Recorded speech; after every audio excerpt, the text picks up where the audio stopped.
After far too many days of wet, nasty weather, it looks like we finally have a beautiful day in store. More often than not, the weather here in Montana is uncooperative, but every once in a while we get a day like this and it's worth just hanging out and soaking up the sunshine.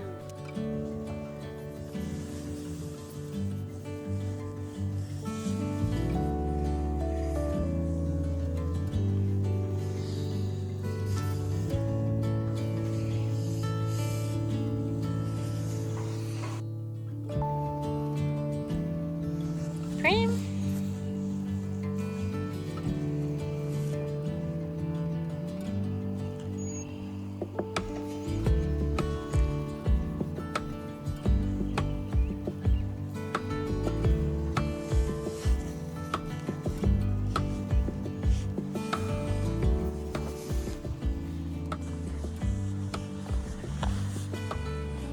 One of the signs I know that spring has finally arrived is when the gophers start having their babies.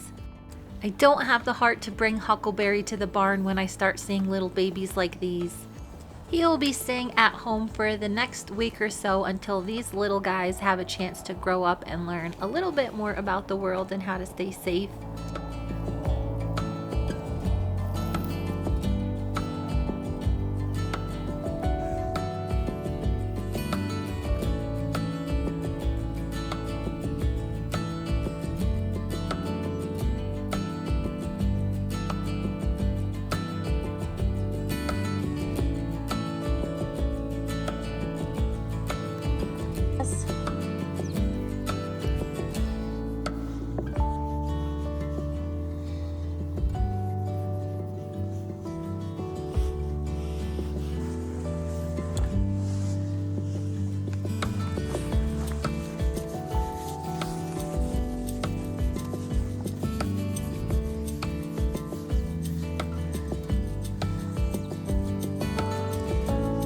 See your eyeballs.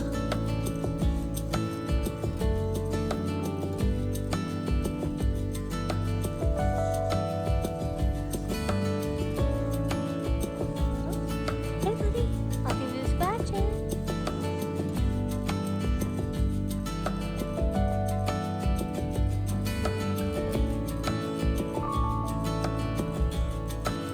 What, Pete?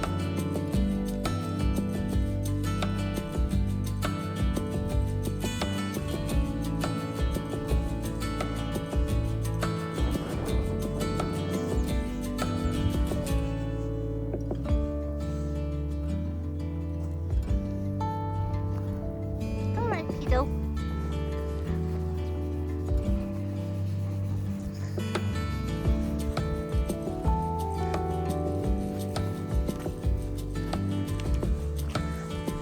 Stewart.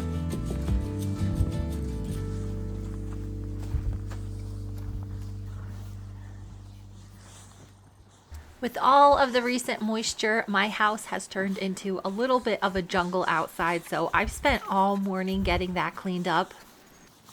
It's supposed to be pretty nice for the next couple of days, and then we are getting hit with some more rain.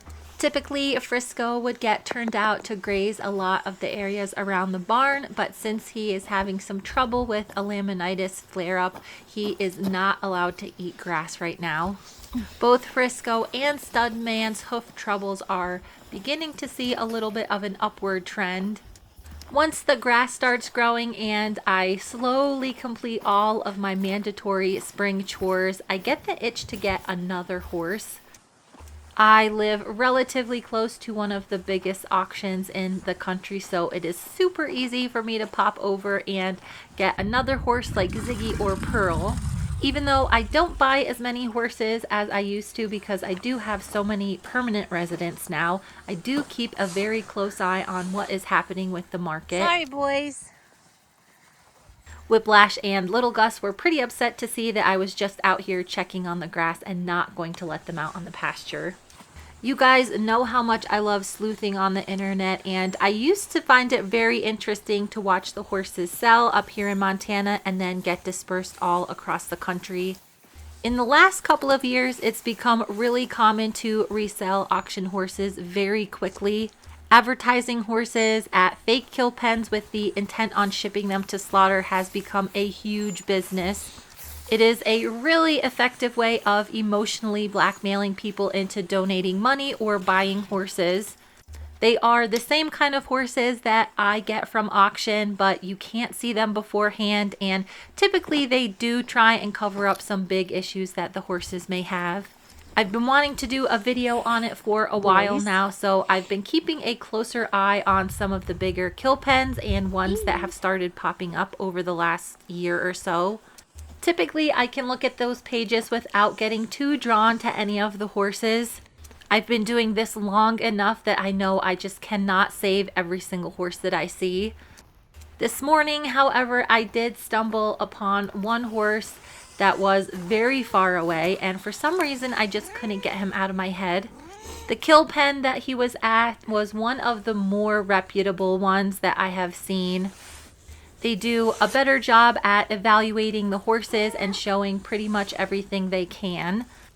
They didn't have inflated prices. They weren't posting any kinds of fake fundraisers. And compared to a lot of the other similar operations I've seen, their place was very clean and they had adequate food and water in front of the horses.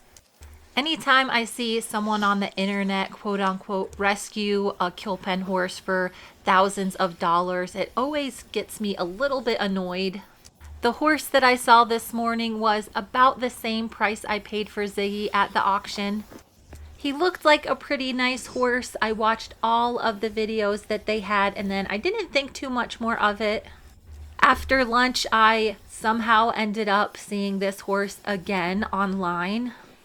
Knowing that there is a big auction in Montana this weekend, I know that there will be lots of traders coming from all over the country to get new horses. That usually means you can find a ride for a horse from one of these trader lots for a pretty reasonable price from Texas or Oklahoma.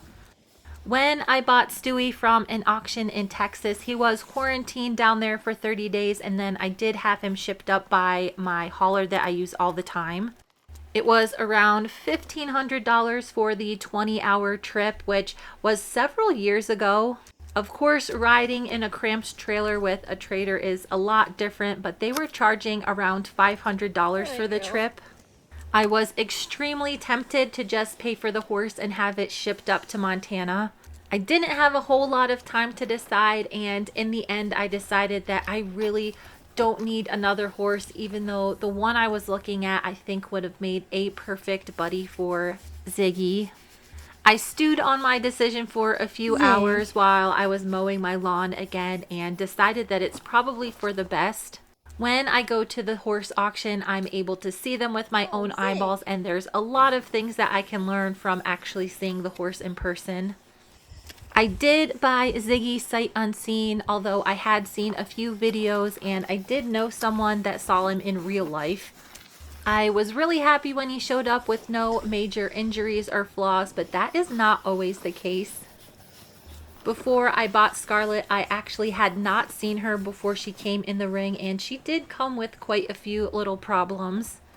A lot of the horses that sell at lower end auctions or go through trader lots are grade, so there's really no way of saying exactly how old they are. If you have a pretty good idea of what you're looking at, you can check out their teeth at the sale. Ziggy is a very good example of what a 20-year-old horse's Galvane's groove looks like. This groove can be found on the last incisor, and at 20 years old, it should go all the way down to the surface of the tooth. That is going to be the way most people check very quickly on the age of a horse. Depending on what they've eaten their whole life and their dental care, it can be a little bit tricky sometimes. One thing that I like to look at when I see horses at the sale that I'm not sure on their age is the little fat pad above their eyeball. Typically, as they age, the fat kind of disappears in that area.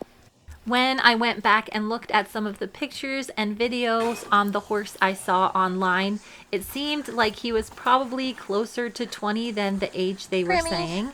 There were no pictures of the teeth, which should have been easy to get since he was halter broke. I'll show you guys on Prim what her fat pads look like. She is only 6 years old, so it's pretty filled in above her eye.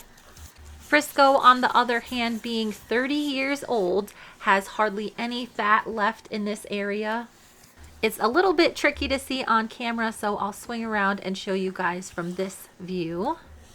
This little area is the overflow for the fat pad that's in their orbital socket. I'll give you guys a quick peek at Prim's teeth if she'll let me. At 6 years old, Prim's Galvane's groove is not even visible yet. It starts to show when horses turn 10, works its way down the tooth as they age. If a horse is lucky enough to live until they're 30 like Frisco Bill, the Galvane's groove will actually disappear.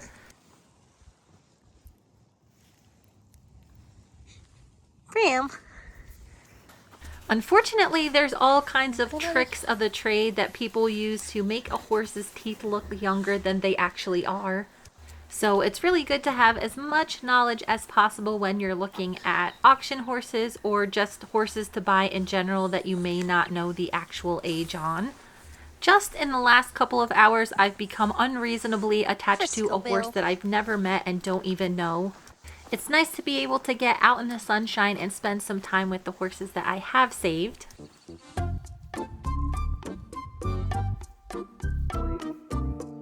A few of you guys have asked me if Scarlet has come into heat yet, and compared to Prim, she is a docile little butterfly.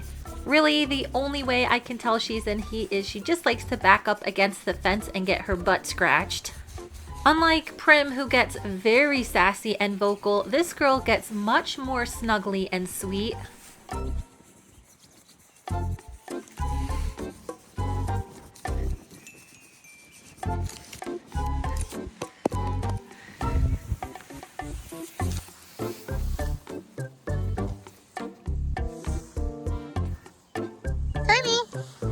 While I was leisurely going around and snuggling the horses, Tiny came over to let me know that I should probably do some work this afternoon.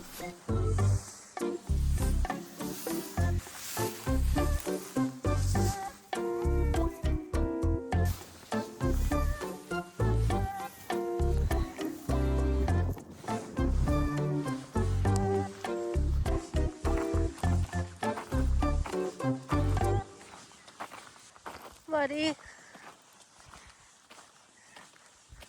I did want to show you guys what it looks like when a horse has a really big fat pad above their eye. Metabolic horses tend to store a lot more fat throughout their bodies, and one place you can really see it is in the spot above their eyeballs. I was really surprised to see that Studman's has actually gone down.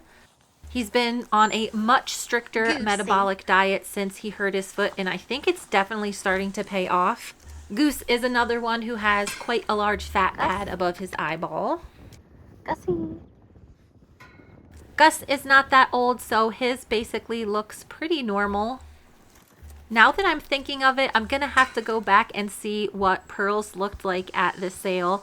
Since she does have PPID, that would mean that she would have more fat than normal on that area. But since she was starved and older, I don't know that that really would have shown up.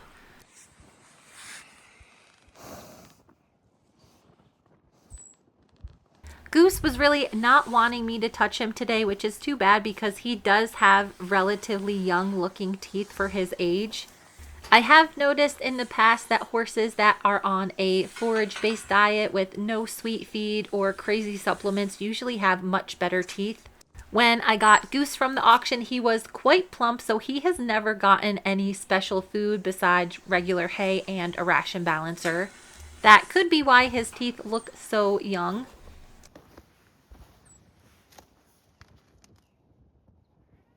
It looks like with all of the new Gophers popping up, Tiny is on high alert. When I was looking at that horse this morning, it was really hard for me to say no.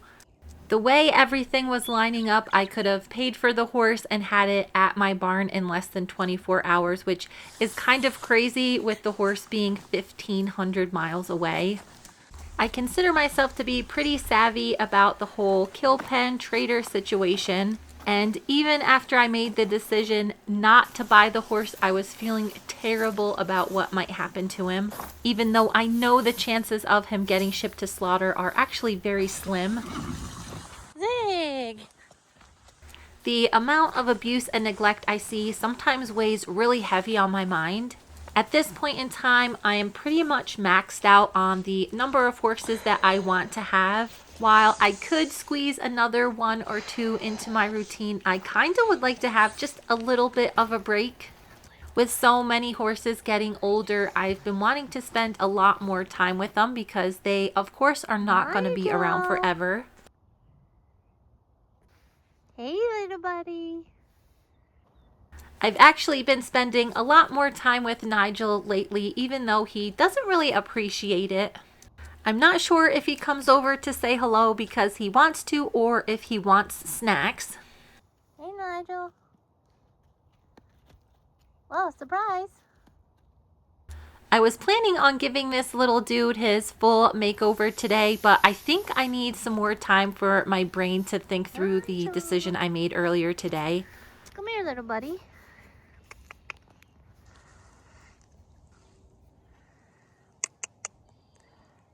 With all of the grass shooting up, it is getting closer and closer for me to turn the horses out on the pasture. I have been going crazy looking for some of the fencing that I know I put away last fall. I have the exact length I need for the boys' tiny pasture, but I cannot seem to find it. These days, Nigel has been self-grooming on his little scratcher so he doesn't stay too dirty for long. He's also been shedding out enough hair that I don't think he's getting too hot during the day. I like to use the horses to clean up all of the grass that is randomly around the barn, but typically it takes me a lot longer to set up the fence and then clean up the poop after they're done eating. I think this year I'm just going to mow everything that I typically graze except maybe a few key spots. It was at this point that I finally remembered where I had put the fence that belongs in the boys' tiny pasture. Last year I set this fence up for Ziggy to have his own little space, and this is the same fence that I use on the boys' pasture. I typically take it down in the winter, but for some reason last year I just decided not to. Super handy because it's ready to go this year. I've been a little bit curious as to what the neighbor planted this year, and I'm not quite sure what exactly it is yet. I think I'm going to have to wait until it starts growing a little bit more. I'm going to take one quick spin around this tiny pasture. I'm not sure who I'm going to put out in here yet. I do think that I am still going to bring Goose, Big Gus, and Studman into the barn for the summer so I can work them more regularly. This is the perfect size pasture just to have one horse out in it for just a short amount of time every day.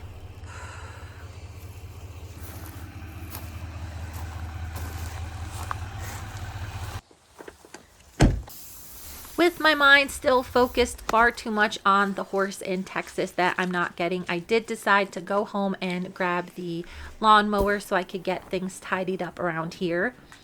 Some of the grass is over a foot tall and I just hate to mow it down, but realistically I am not going to get around to putting out a ton of tiny little turnouts for the horses.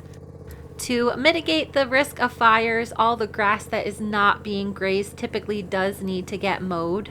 Otherwise, it gets really dry and crispy, and it could potentially start a fire when it gets really hot and dry out here.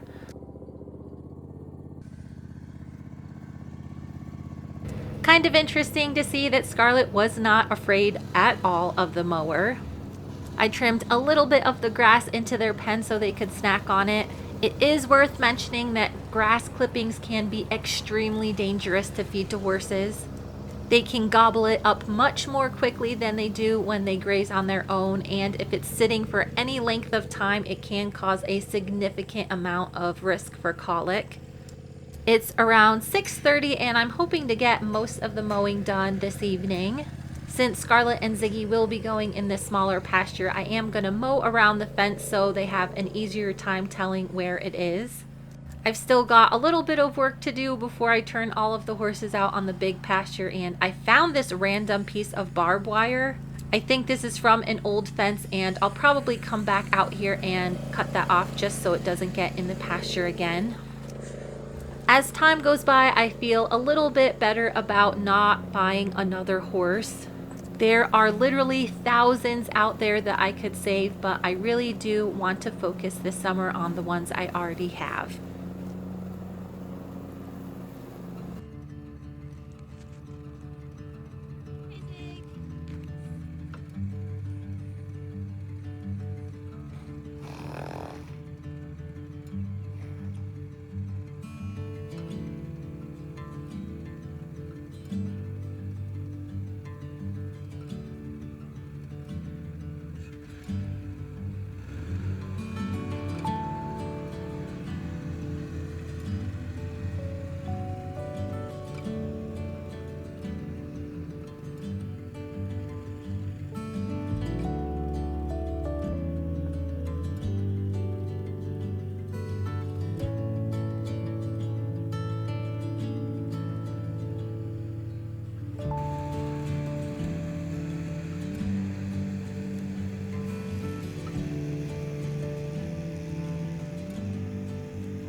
I think it's important for me to share with you guys what is going on in my little horsey universe.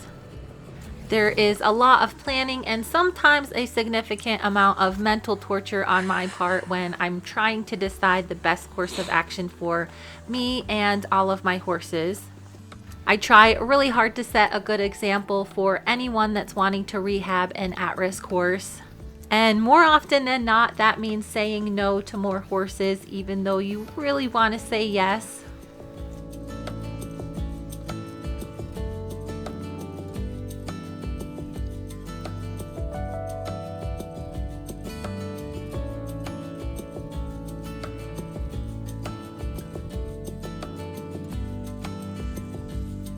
Starting up.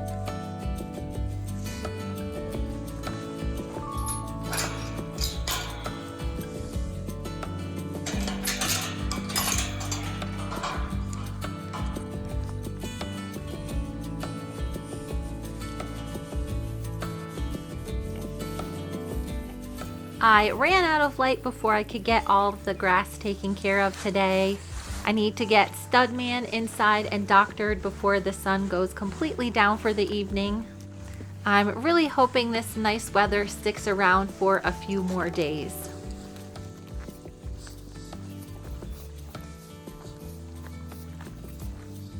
Thank you guys so much for watching and stay tuned for the next video.